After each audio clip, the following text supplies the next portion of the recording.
nuestro compañero Gustavo Chapur.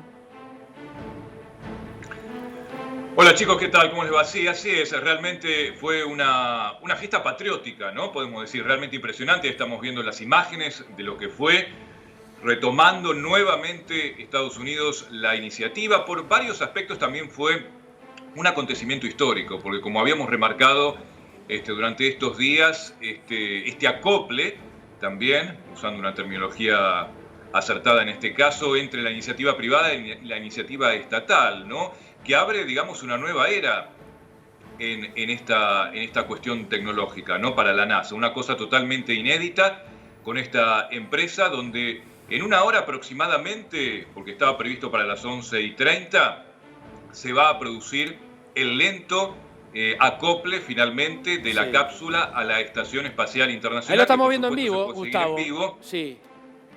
desde el canal de YouTube, Esteban, sí. No, eso, estamos viendo en vivo esto que estás contando, ¿no? Para que la gente sepa, porque es inminente el acople, como bien contabas, del cohete, ¿no? De la cápsula, en realidad, para decirlo de manera concreta, en la Estación Espacial Internacional. Sí, así es. Recordamos que en realidad hubo un intento fallido el miércoles pasado, ya lo habíamos comentado, sí, por el mal tiempo se había suspendido, pero todo el ritual estaba previsto para el miércoles y finalmente fue en la jornada de ayer. Ahora, había mucho riesgo con respecto a esto. Recordá que hace 9 años prácticamente que Estados Unidos había abandonado, digamos, el tema del proyecto aeroespacial, ¿no? En 2011 se había abandonado el tema de los transbordadores espaciales y estaba utilizando, digamos, las plataformas rusas para esto. Entonces, de alguna manera esto políticamente hincha un poco el pecho y el orgullo de los americanos, ¿no? Digamos, porque es volverse a poner en carrera, porque además ya anunció el gobierno de Estados Unidos y el director de la NASA que tienen previsto incluso volver a la Luna con hombres, por supuesto, con seres humanos, e incluso más tarde, después de eso, ya directamente enviar una misión tripulada a Marte, pero eso, bueno, eso recién para el 2030. Entre 2024 y 2030. Sí, pero qué interesante, ¿no? Lo vamos a aclarar, Gustavo, porque mucha gente no lo sabe y piensa que, no sé, el humano va cada 5 años a la Luna. Hace 50 años que el hombre no pisa la Luna. 1969, exacto. Es una cosa muy impresionante. Todos lo sabemos, ¿no? Todos los mitos que rodearon justamente y que siguen rodeando y todas las teorías conspirativas con respecto a la llegada o a la supuesta llegada del hombre a la Luna. No tenemos por qué ponerlo en duda, ¿no? Pero digamos, muchos se preguntan por qué cuesta tanto volver si se hizo en 1969 Podemos ponerlo de una en manera duda. Aparentemente simple, ¿no? Pero bueno. Hubo un dato, Gustavo, de ayer también, que este cohete, el Falcon 9, que fue construido por la empresa de Elon Musk, ¿no? De SpaceX. De Elon Musk. Exactamente. La plataforma de lanzamiento fue la misma que utilizó el Apolo 11 en ese histórico año 69, Gustavo. Sí, exactamente. La plataforma 39A, que es de donde había salido el Apolo, exactamente. La diferencia es que ahora, a la vuelta, digamos, el Apolo había caído en el Pacífico y ahora será en el Atlántico. Porque también, a ver, cada paso que se da es súper delicado, como por ejemplo la etapa que ahora vamos a ver en algunos minutos, que es el acople, que tiene que ser súper lento porque ante la más mínima colisión puede ser desastrosa, puede ser fatal el desenlace.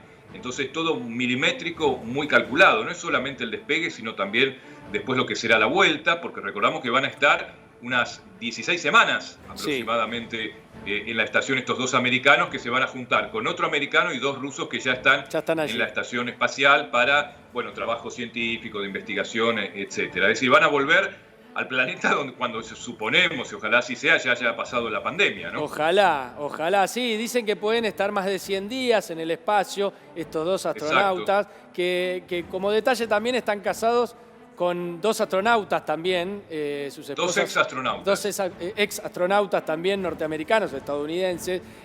La verdad que esto también habilita, Gustavo, ¿no? Y es muy interesante esta fusión, o como bien vos decías, este acoplamiento entre la actividad privada y la NASA, que es la primera vez que ocurre en la historia. Esto habilita a pensar, en realidad el objetivo es empezar a llevar a turistas, ¿no? Al espacio, obviamente que esto sea un negocio redituable.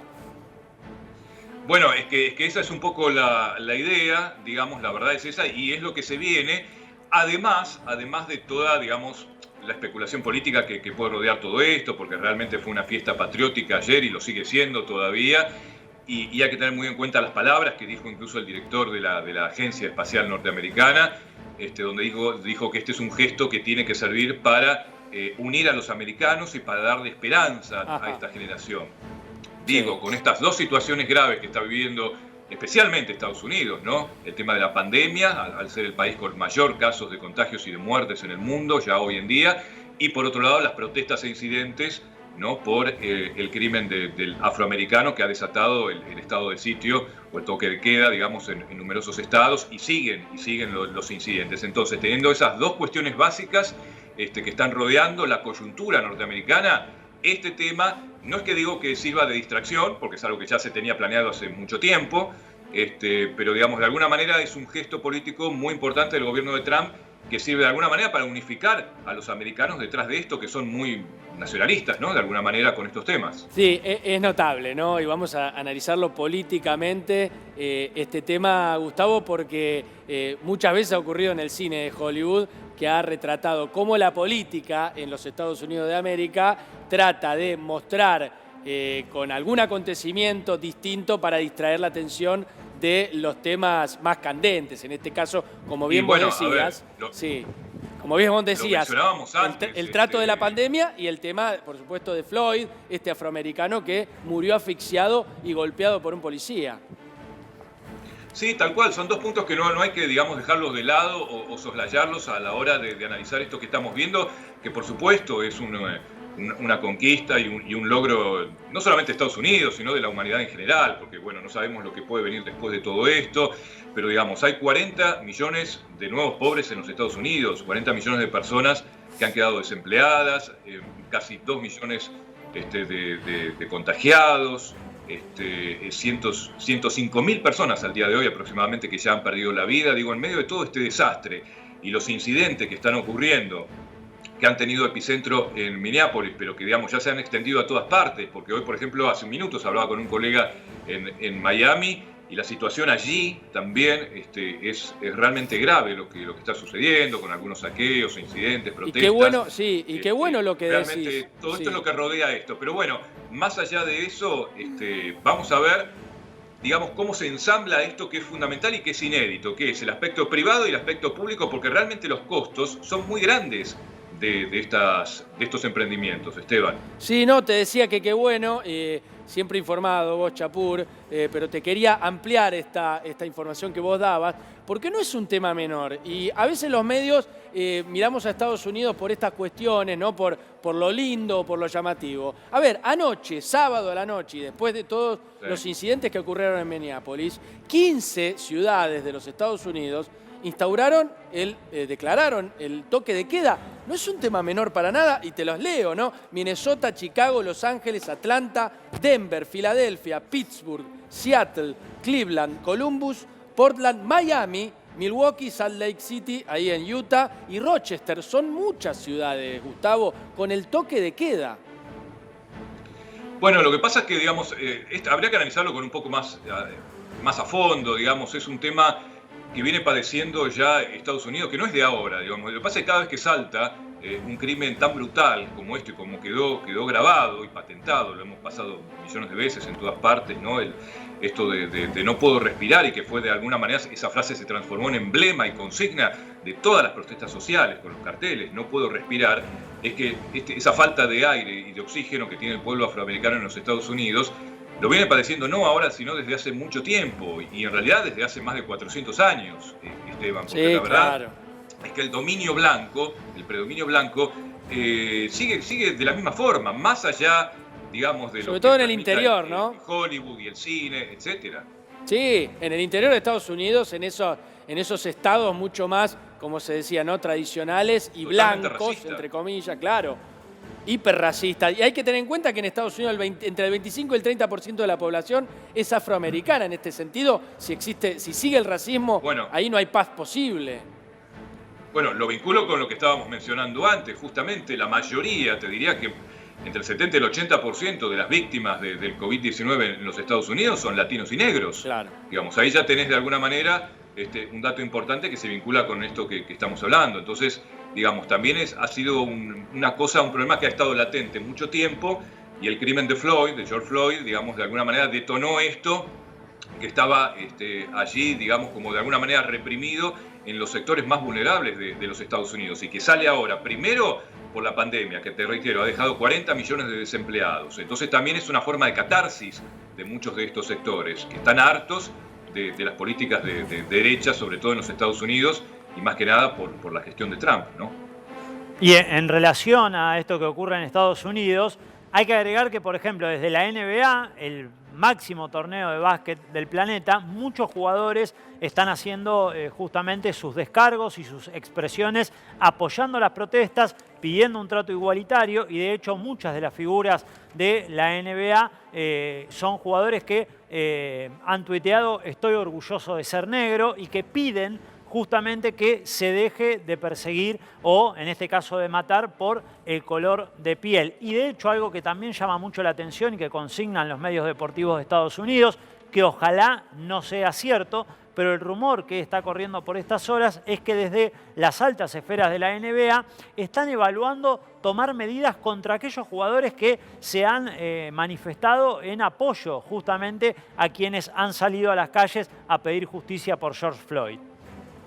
Sí. Además, a ver, Floyd fue el detonante, pero ya hay, digamos, hay otros casos, digamos, está el caso de un joven de 19 años también, que fue asesinado a balazos por la policía en Detroit. Digamos, la situación es realmente grave, y estamos hablando ya de la cuarta jornada consecutiva de protesta en los Estados Unidos con el toque de queda vigente. Entonces digo, bueno, a la vez que se habla de SpaceX, digamos, está este tema donde Trump, su agenda, digamos, política hoy está haciendo equilibrio entre estas dos cosas, porque es realmente grave lo que está sucediendo, y no hay que minimizarlo para nada, porque puede ser realmente aún peor en las próximas horas por la información que va llegando. Sí, además, Gustavo, todo esto en medio de una pandemia y la cuestión política, no hay que olvidar para nada que en los Estados Unidos de América este año hay elecciones, salvo que la pandemia se intensifique, cosa que no pareciera, pero en octubre o noviembre son las elecciones. Y esto Trump venía bastante bien, ¿no? Porque, como bien vos decías, había un desempleo del 3 o el 4% que se disparó a casi el 15%. Si algo tenía dominado era la economía, el presidente Trump. Y me parece que con esto toma fuerza la oposición, e incluso se habla de una fórmula presidencial que incluya a Michelle Obama, ¿no? A la mujer del expresidente Barack Obama, y en esto entrarían las minorías y los afroamericanos, ¿no? Exactamente, tal cual vos lo decís, se está buscando un candidato o candidata, en realidad preferentemente femenina, para la candidatura, ¿sí? Sobre todo a vicepresidenta, tal cual, para de alguna manera captar ese voto de mal humor, de descontento social que hoy está realmente a la vista, ¿no? Y hay que agregar también la indignación, porque, digamos, lo que va pasando hora tras hora es realmente indignante en algunas cosas. Por ejemplo, se ha informado de que el joven, de que Floyd tenía enfermedades prevalentes y por eso murió en realidad. Entonces se está tratando, hay una estrategia judicial para hacer pasar por un homicidio culposo. Claro. El crimen de Floyd, y no doloso. Digamos, obviamente que los policías fueron desafectados, los 4 o 5 policías, etcétera. Pero, digamos, es realmente aberrante lo que está sucediendo. Entonces se está armando un debate que va mucho más allá del crimen en sí, ¿no? El rol de la policía, los límites a los abusos policiales, etcétera. Es un momento para rever institucionalmente el tema de las fuerzas de seguridad allá en los Estados Unidos, ¿no? Va mucho más allá de esto. Sí, el parte de la muerte, ¿no? Matías Ruffet, ¿no? Lo estábamos hablando fuera de aire, de un afroamericano, este muchacho Floyd, que fue jugador de fútbol americano y también de básquet, Matías Ruffet. Exacto. El parte de la muerte es recontra impreciso y, como decimos acá, es recontra mala leche, ¿no? El parte de la muerte resulta un mamarracho, porque plantean allí que probablemente haya muerto por cuestiones preexistentes para desvincular en un punto a la policía del video, que es muy elocuente. Se y ve aquí como también lo asfixian. el papel preponderante que puede tener ese documento fílmico, el haber Ahí está, registrado por parte de justamente una persona que estaba allí, cómo lo estaban apretando, cómo sujetaban a George Floyd mientras él llegaba a pedir, y como bien marcaba Gustavo, esta expresión de no puedo respirar, que se ha convertido hoy por hoy en el lema prácticamente de todas las manifestaciones en pedido de justicia. Además, lo que apunta este parte médico, sin que estén completas las pericias toxicológicas, es que también se puede llegar a presumir que había algún tipo de sustancia, es decir, uno infiere que le están cargando todas las responsabilidades a quien murió y a quien, como bien plantea y bien marca este video, había sido salvajemente atacado por los efectivos de la policía. Sí, tal cual, así es, así es. Y entonces eso provocó más indignación. Por eso lo que marcabas vos, Esteban, el toque de queda en numerosas ciudades de los Estados Unidos. A ver, es algo que no sucedía hace realmente muchísimo tiempo, ¿no? Hay que ir muy atrás en la historia para recordar un caso de caos social realmente muy grave. Se especula, no está confirmado, con algún mensaje del presidente Donald Trump en las próximas horas. No está confirmado, digamos, es por lo que estuve viendo en las redes, a ver qué es lo que dice, algún anuncio que hará. Allá sabés que, a diferencia de lo que ocurre aquí, por más que sea un país muy presidencialista, sí, también se delega muchísimo el poder en los estados. Entonces cada gobernador de cada uno de los 50 estados tienen realmente mucho poder y decide su seguridad y su política en cada estado, de acuerdo a la situación. Entonces, por ahora no ha habido una cadena nacional de Trump con respecto a eso, pero vamos a ver lo que puede ocurrir en las próximas horas. Pero ya son más de 30 ciudades las que tienen toque de queda y continúan los incidentes. Sí, Trump, que está peleado con medio mundo, ¿no? También su forma de ser y su estrategia, ¿no? Se peleó con China. La OMS ahora, sí, ¿no? La Organización Mundial de la Salud, de la cual salió Estados Unidos. El viernes se peleó con Twitter, con las redes sociales. En ese caso creo que hasta tenía razón, porque le cercenaron su posibilidad de libertad de expresión, al fin y al cabo. Trump, que su estrategia es particularmente similar. En realidad, la de Bolsonaro es similar a la de Trump, ¿no? Pelearse con todo el mundo, endurecer su discurso en medio de todos estos líos, Gustavo. Bueno, sí, tal cual. Bueno, evidentemente, a ver, si habría que hacer una evaluación de la gestión de Donald Trump, es absolutamente un fracaso en todos los aspectos, digamos, porque también en el económico, si bien había empezado bien, porque la verdad que el saldo que deja no tiene nada positivo en ninguno de los rubros, en lo social, en lo político, en lo económico. Por eso tanta parafernalia, aunque sí lo merecía, sin duda, con el despegue de ayer, digamos, porque de alguna manera eso puede ser distractivo, pero también puede ser uno de los pocos logros que pueda mostrar su gestión, digamos, porque en todo lo demás es absolutamente negativo, ha dejado un agujero negro en todas partes, en todos los rubros. En el manejo de la pandemia, evidentemente es un desastre lo que ha ocurrido, ¿no? Pero totalmente. Bolsonaro, bueno, ni que hablar, y cosa que es un problema también para nosotros, sobre todo para las provincias que tienen límite con Brasil.